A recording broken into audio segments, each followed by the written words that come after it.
Welcome to fun time, जहां मिलती है हर दिन एक नई कहानी। बहुत समय पहले की बात है। एक घने जंगल में एक छोटी सी हिरनी रहती थी, जिसका नाम था मीनू। मीनू बहुत जिज्ञासु और साहसी थी। एक दिन वह खेलते खेलते जंगल के उस हिस्से में पहुंच गई जहां कोई नहीं जाता था। वहां उसे एक चमकता हुआ पत्थर मिला, जो रात के अंधेरे में भी रोशनी कर रहा था। मीनू ने जैसे ही उस पत्थर को उठाया, तभी एक गूंजती हुई आवाज आई, जो भी इस पत्थर को ले जाएगा, उसे एक कठिन परीक्षा से गुजरना होगा। मीनू डर गई, लेकिन फिर भी पत्थर लेकर अपने घर लौट आई। अगले दिन से जंगल में अजीब घटनाएं होने लगी। नदियां सूखने लगी, पेड़ मुरझाने लगे और जानवरों को खाना नहीं मिल रहा था। सभी जानवर परेशान हो गए। जब उन्होंने मीनू से पूछा, तब मीनू ने सब सच सच बता दिया। सभी जानवर मिलकर बुजुर्ग कछुए के पास गए, जो जंगल का सबसे बुद्धिमान जीव था। उसने कहा, ये पत्थर जंगल की रक्षा करता है। इसे अपनी जगह से हटाना बहुत बड़ी गलती थी। इसे वहीं वापस रखना होगा। मीनू ने सबके सामने माफी मांगी और पत्थर को वहीं रख आए जहां से उठाया था। कुछ ही समय में जंगल फिर से हरा भरा हो गया, नदियां बहने लगी और सब खुश हो गए। सीख: प्रकृति के नियमों से छेड़छाड़ नहीं करनी चाहिए। जो जहां है, वही ठीक है। हर चीज की एक जगह और महत्व होता है। चलिए आप सुनते हैं अगला किस्सा। एक हरे भरे जंगल में सब जानवर मिलजुल कर रहते थे।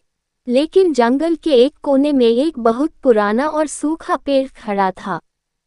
कोई भी जानवर उसके पास नहीं जाता था, क्योंकि सभी को लगता था कि वो डरावना है। एक दिन नन्हा खरगोश गोलू खेलते खेलते उसी पेड़ के पास पहुंच गया। अचानक पेड़ से एक धीमी सी आवाज आई, गोलू रुको, मेरी मदद करो।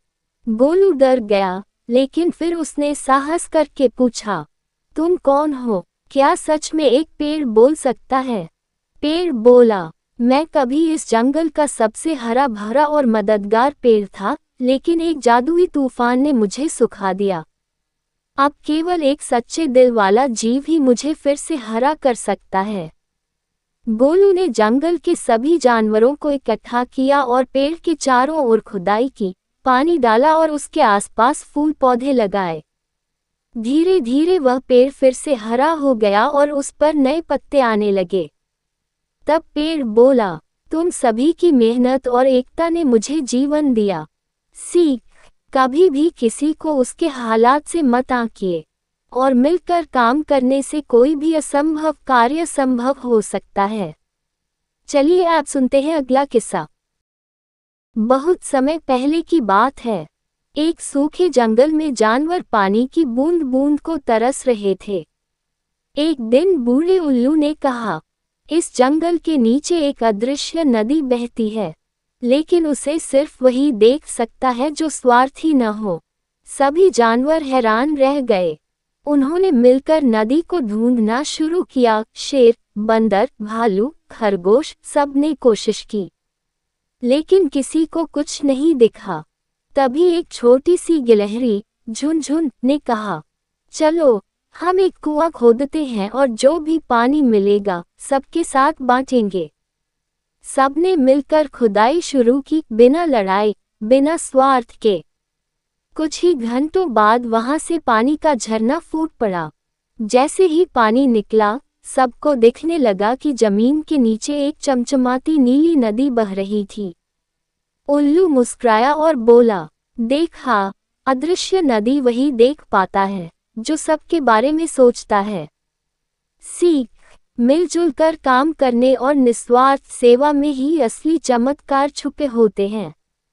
अगर आपको ये कहानी पसंद आई हो तो लाइक, शेयर और सब्सक्राइब जरूर करें।